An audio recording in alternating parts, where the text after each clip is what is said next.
Mandated safety. When our government decides what is allowed in the name of safety, we have crossed a line. While many would shrug this off as reasonable and for the best interests of both the collective and the individual, this position does not hold water without meticulous consistency by legislators. Considering more people die from causes directly related to legal substances like tobacco, alcohol, and highly processed food, mandating people to restrict their behavior and robbing them of constitutional freedoms while not outlawing these substances is hypocritical. Why are these substances not illegal? It seems one fairly obvious explanation is that they create great revenue for the government in taxes. Another could be that their lobby groups wield significant clout to manipulate political wills in their favor. This could be accentuated by the fact that many powerful and influential members of society, including politicians, stand to personally gain by the continued business of these industries.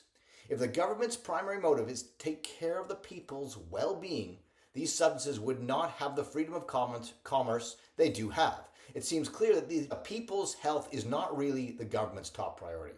With this in mind, the ethical course of action would be for legislators to not mandate restrictions on other liberties in the name of safety until the most harmful ones have been addressed. When this logic is ignored, I believe it is completely reasonable for any individual to contest and not comply with other health restrictions.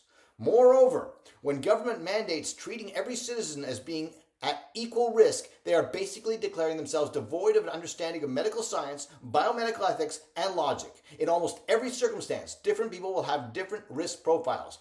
Focused protection of the most vulnerable and the risk stratification to determine appropriate health measures is a far more sophisticated and productive approach. Until the government admits that it is hypocritical and explains valid reasons for such, while allowing open and free debate on the topic, their diktats are no more than the orders of authoritarians absent of merit and undeserving of respect. Respect begets respect.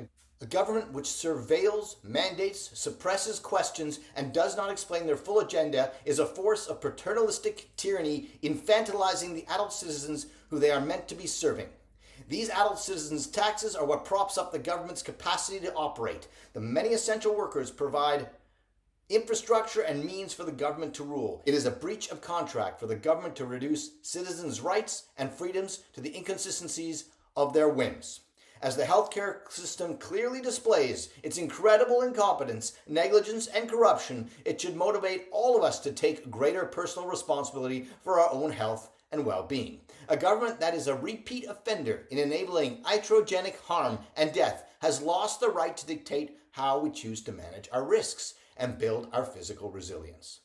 I, for one, strive to avoid the healthcare system as much as possible. I would even seek out care and or treatment from alternative sources than make my way to a hospital. If you take stock of the environment and the practices in there, you can see it is more likely for you to get sicker than to be healed by the system. This is not a slight on the healthcare workers. Many are fantastic and I respect them greatly. Those who heal often probably do so because of other variables like faith, family, their natural healing capacity, and the good fortune to have a good doctor and or nurse caring for them. I would rather take full responsibility for my well-being. My odds are better this way. How about you? Share this, like it, subscribe, and smash the algorithm with me.